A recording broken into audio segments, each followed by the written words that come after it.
ఒకరోజు వింధ్య తన ఆఫీస్ నుండి బయలుదేరే ముందు అలానే ఆలోచిస్తూ చివరికి విసిగిపోయి ఒక డెసిషన్కి వచ్చేసింది. కాని వాళ్ళ లిఫ్ట్లో కిందికి రాగానే ఆమెకి సంజు కారులో కూర్చుని ఆమెనే చూస్తూ కనిపించాడు.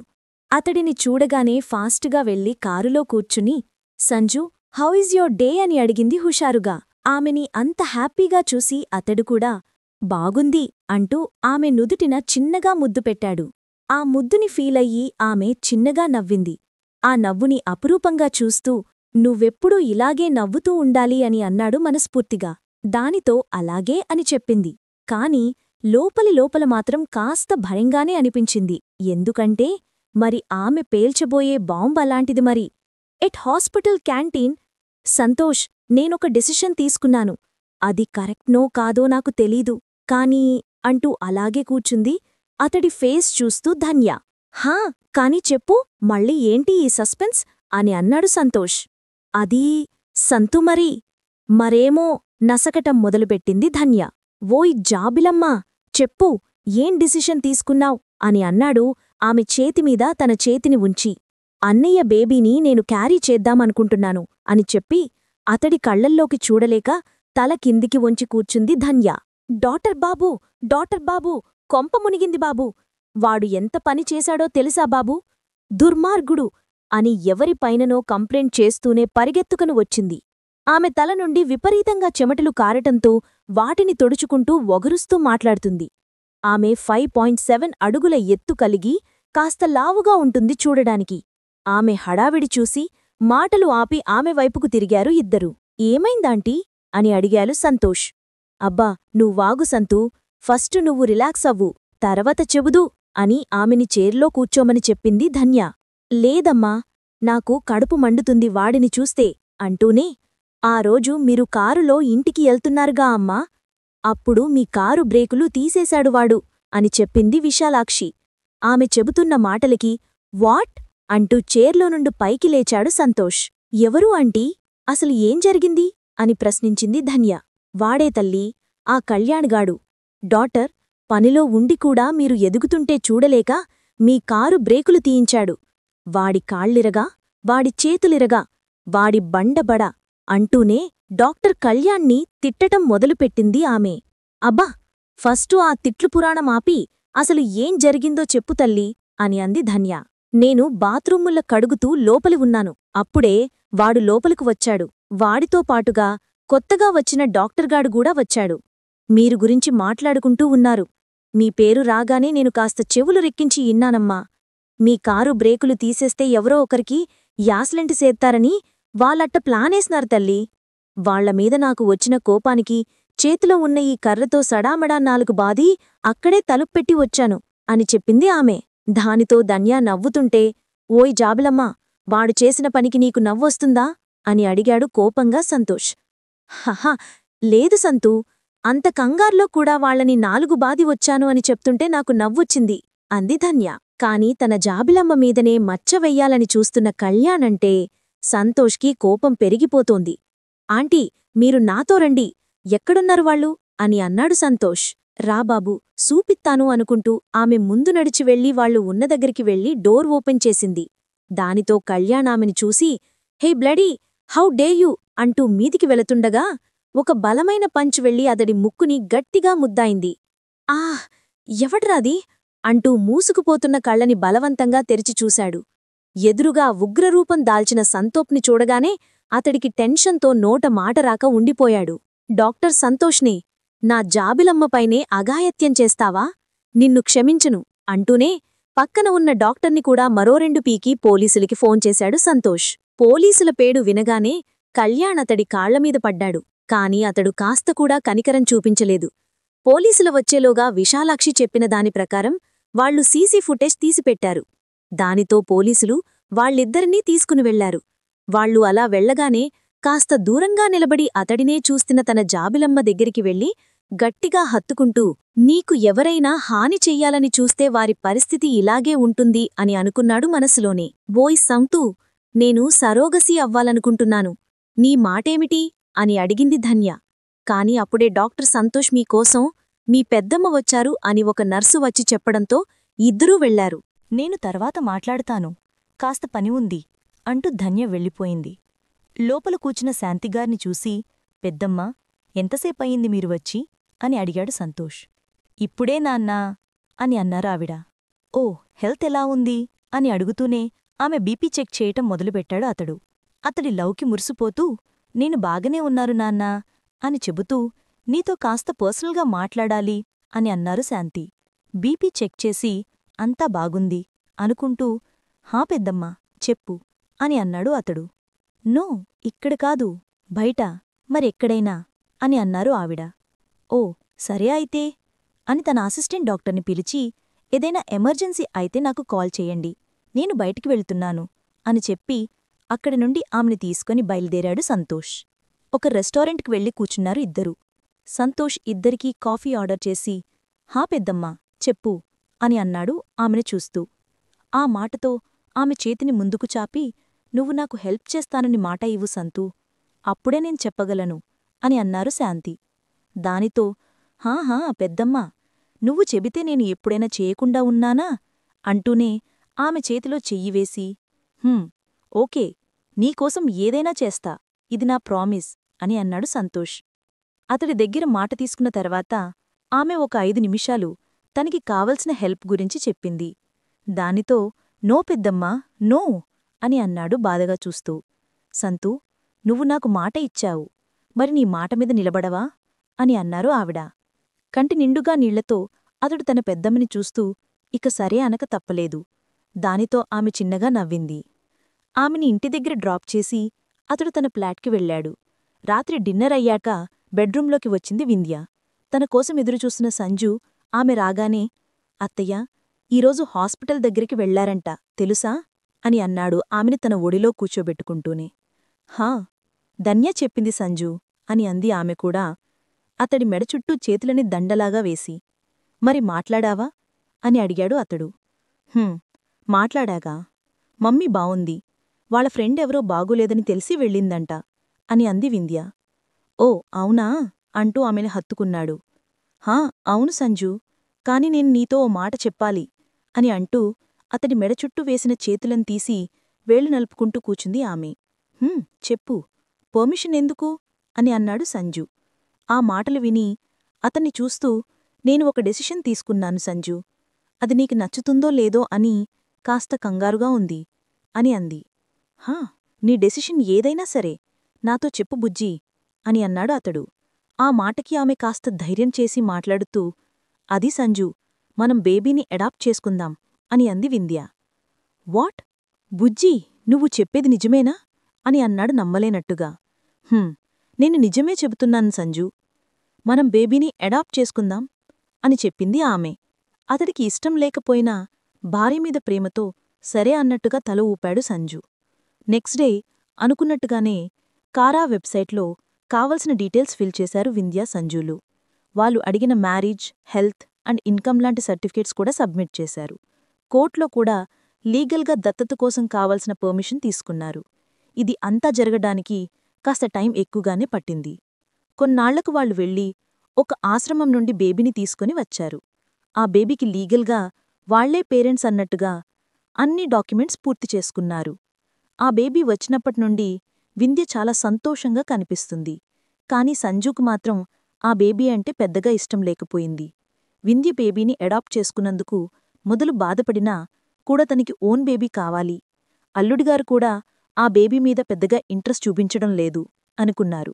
శాంతి అప్పుడే సంతోష్ రావడంతో, రా సంతూ, కూర్చో అని అన్నారు ఆవిడ.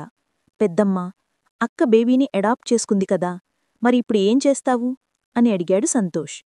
నా నిర్ణయం మారదు సంతూ. సరే కాని నేను బ్యాగ్ ప్యాక్ చేసేశాను, ఇక పద వెళ్దాం అని చెప్పి వింధ్య వాళ్ళ ఇంటికి వెళ్లారు.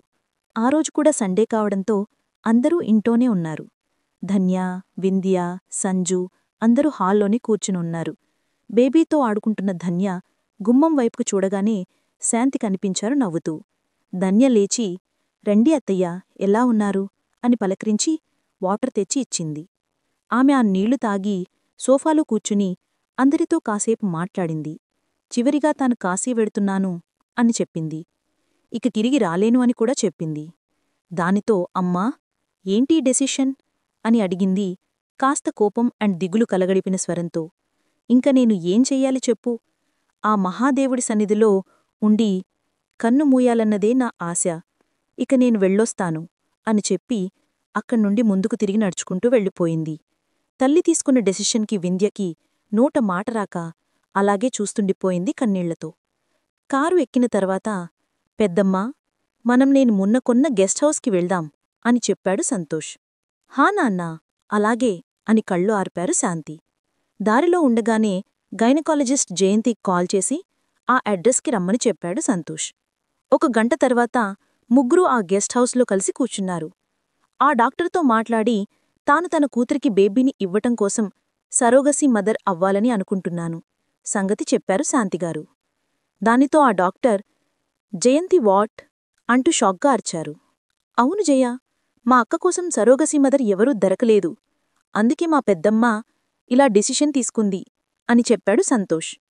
దానితో మొదలు ఒప్పుకోలేదు ఆవిడ. కాని సంతోష్ చాలా రిక్వెస్ట్ చేయటంతో ఆ పనికి ఒప్పుకుంది. ఇక ఈ విషయం గురించి మరో కంటికి తెలియకూడదని మాట తీసుకున్నారు శాంతిగారు. అలా అనుకున్న తర్వాత శాంతిగారికి ఒక 2 దంపతులను తోడుగా పెట్టాడు సంతోష్. మళ్ళీ సండే రానే వచ్చింది. దానితో అందరూ ఇంట్లోనే ఉండటంతో సంతోష్ అక్కడికొచ్చేశాడు. మాటల్లో మాటగా, రే, మీకు సరోగసి ఆలోచన ఇంకా ఉందా అని అడిగాడు సంతోష్. సంతోష్ మాట వినగానే, హా, ఎందుకులేదు, ఖచ్చితంగా ఉంది. కానీ ఎవరూ దొరకటంలేదు కదా, అందుకే సైలెంట్గా ఉన్నాం అని అన్నాడు సంజు. వింధ్య మాత్రం ధన్య చేతిలో ఉన్న ఆ బీబీగల్ వైపే చూస్తూ కూర్చుంది. అక్కా, మరి నీ మాటేంటి అని అన్నాడు సంతోష్. ఎవరైనా దొరికితే మనకి కావలసిన రిక్వైర్మెంట్స్తో అప్పుడు ఆలోచిద్దాం అని అంది వింధ్య. హా అక్కా, దొరికారు. కాకపోతే వాళ్ళని మనం చూడటం కుదరదు, కాల్ మాట్లాడొచ్చు అని అన్నాడు సంతోష్. ఓ, అదేంటలా అని అడిగింది ధన్య. వాళ్లే మేము డైరెక్ట్గా కలవమని చెప్పారు. మళ్ళీ రేపెప్పుడైనా బేబీని చూడాలి అనిపిస్తే కష్టం కదా అని ఆలోచించారంట. అందుకే అని అన్నాడు సంతోష్. మరి వాళ్ళు నమ్మకమైన వాళ్లేనా అని అడిగింది ధన్య. హా ధన్య, వాళ్ళని మనం నమ్మచ్చు. నీకు డాక్టర్ జయంతి తెలుసుగా? అదే జేపీనగర్లో ఉంది కదా హాస్పిటల్, అక్కడ గైనకాలజిస్ట్ తాను. లాస్ట్ టైం మనం మెడికల్ కాన్ఫరెన్స్లో కూడా కలిశాం కదా, తానే అని అన్నాడు. Oh, okay okay, I got it, she so nice అని అంది ధన్య. హా, తానే డీల్ చేస్తారు ఈ మెథడ్ అండ్ ఆల్. మీకు టెన్షన్ అవసరం లేదు అని చెప్పాడు సంతు. సంతు అంతలాగా చెబుతుంటే వాళ్లు కూడా సరే అని అన్నారు. ఇక నెక్స్ట్ డేనే హాస్పిటల్కి వెళ్లి అన్ని చెకప్స్ ఫినిష్ చేసుకుని వచ్చేశారు సంజు, వింధ్యాలు. వాళ్లలో ఉన్న ఎగ్ అండ్ స్పర్మ్ ప్రాసెస్ కూడా కంప్లీట్ అయ్యాక దానిని ఫర్టిలైజ్ చేసి ఆ ఎంబ్రియోని తీసుకెళ్లి శాంతిగారి గర్భంలో ఇంప్లాంట్ చేయటం జరిగింది. అప్పుడప్పుడు జయంతి ద్వారా వింధ్య, సంజులు శాంతిగారితో మాట్లాడుతూనే ఉన్నారు. వింధ్య గుర్తుపడుతుందేమో అని వాయిస్ మార్చి మేనేజ్ చేశారా అవిగా. 9 నెలలు ఇట్టే గడిచి డెలివరీ డేట్ కూడా దగ్గరపడుతూ ఉండటంతో సంజుకి చాలా తొందరగా ఉంది తన బేబీని చూడాలని. అతడి కోరిక వినిపించినట్టుగానే ఒకరోజు రాత్రి 10 గంటల టైంలో శాంతిగారికి నొప్పులు మొదలయ్యాయి. ఆమె దగ్గర ఉన్న మెయిడ్ సంతూకి కాల్ చేయటంతో వెంటనే బయల్దేరుతూ జయంతికి కూడా ఇన్ఫార్మ్ చేశాడు. దానితో ఆమె కూడా అన్ని ఎక్విప్మెంట్స్తో రెడీగా ఉంది. అంబులెన్స్ వెళ్లి శాంతిగారిని తీసుకుని రావటంతో వెంటనే ఆపరేషన్ థియేటర్కి తీసుకుని వెళ్లారు జయంతి అండ్ టీం. కాసేపటికి బేబీబాయ్ ఏడుపు వినిపించటంతో సంతూ హ్యాపీగా ఫీలయ్యాడు. కానీ ఒక్కవైపు మాత్రం శాంతిగారి గురించి టెన్షన్గానే ఉంది అతడికి. అతడి ఆలోచనలలో అతడుండగానే బాబు పుట్టాడు అంటూ తెచ్చి చేతికిచ్చింది నర్స్. ఆ బాబుని ఎత్తుకోగానే ఏడుపు ఆపేశాడు. దానితో సంతోషంగా ఫీలవుతూ సంజు, వింధ్యాలకి కాల్ చేసి హాస్పిటల్కి రమ్మని చెప్పాడు. వాళ్లు రాగానే ఆ బేబీని వాళ్ళ చేతిలో పెట్టాడు సంతు. చూడటానికి అచ్చం వింధ్యాపోలికలతో ఉన్న ఆ బాబు సంజుకి భలే నచ్చేశాడు. సరోగసీ మదర్ గురించి అడిగితే ఆవిడ ఇక్కడ లేరురా, వేరే హాస్పిటల్కి తీసుకుని వెళ్లారు అంటూ అబద్ధం చెప్పి వాళ్ళని హాస్పిటల్ నుండి పంపించాడు. ఆ తర్వాత శాంతిగారిని రూమ్ షిఫ్ట్ చేశారు. ఫోన్లో ఉన్న బాబు పిక్ చూపించి, పెద్దమ్మ చూడు అని అన్నాడు సంతు. ఆ పిక్ చూసి వేళ్లతో తడుముతూ, అచ్చం మీ అక్కలాగే ఉన్నాడీ బుడతడు అంటూ కన్నీళ్లు పెట్టుకున్నారావిడ. సడన్గా ఆమెకి చెమటలు పట్టడం మొదలయ్యాయి. సంతూవైపుకు చూసి, అక్కని బాగా చూసుకుంటావు కదూ అని మాత్రం అడిగారు శాంతిగారు. హా పెద్దమ్మా, చూసుకుంటాను, నువ్వు కంగారు పడకు అంటూ చూసిన అతడి నోట మాటరాక షాకయ్యాడు. ఆమెకి ఓవర్ బ్లీడింగ్ అవటంతో ఆ బెడ్ మొత్తం బ్లడ్తో రెడ్డుగా మారింది.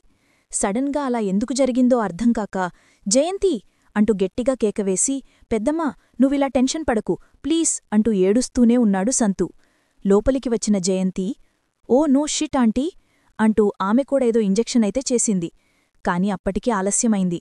సంతు చేతిని పట్టుకున్న ఆవిడ ఆ చేతిని వదిలేశారు. ఇక ఆమె కళ్ళు మూతలు పడిపోయాయి. ఆ గుండె కొట్టుకోవటం ఆగిపోయింది. చివరి శ్వాస విడిచారు శాంతిగారు. రోజులు గడుస్తూనే ఉన్నాయి. ఆమెకి జరగవలసిన కార్యాలు అన్నీ జయంతి తన టీంతో కలిసి జరిపించింది సంతుతో పాటుగా. వాళ్ల మనసులో శాంతిగారు ఎప్పుడూ అలా నిలిచిపోతారు. రోజులు, నెలలు, సంవత్సరాలు గడిచిపోయాయి. పిల్లలు ఒకరు 5, మరొకరు 6 సంవత్సరాల వయసుకి వచ్చేశారు. వింధ్య అటు ఆఫీస్, ఇటు పిల్లల్తో బాగా బిజీ అయ్యింది. అయితే ఒకరోజు సండే సంజు కారు క్లీనింగ్కి ఇచ్చాడు. దానితో అది క్లీన్ చేసి ఆ రోజు ఈవినింగ్ 4 గంటల టైంలో ఇంటి దగ్గర పార్క్ చేసి వెళ్ళిపోయారు. అయితే పాపా బాబు బయట గార్డెన్లో ఆడుకుంటూ ఆ కారు చూశారు.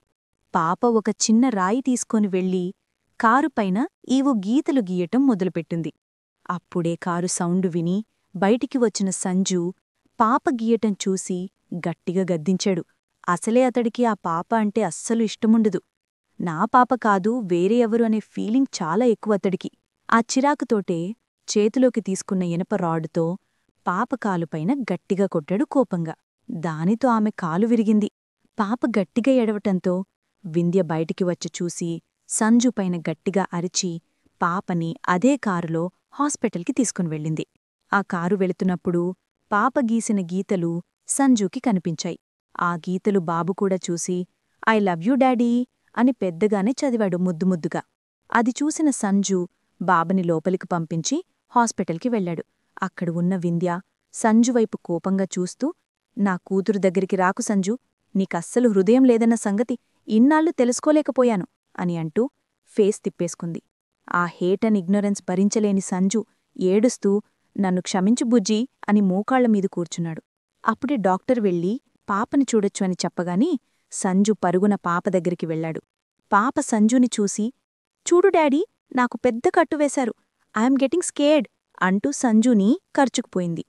బేబీగర్ల్ అలా చేయటంతో సంజు మాటరాక కన్నీళ్లతో నిలబడిపోయాడు గిల్టీగా ఫీలవుతూ. పక్కన ఉన్న వింధ్య అతడి ఫేస్ చూసి అతడి మార్పుని గ్రహించింది. మరో 6 నెలలు అలాగే గడిచాయి. సంజుకిప్పుడు ఆ పాపే ప్రాణంగా మారింది.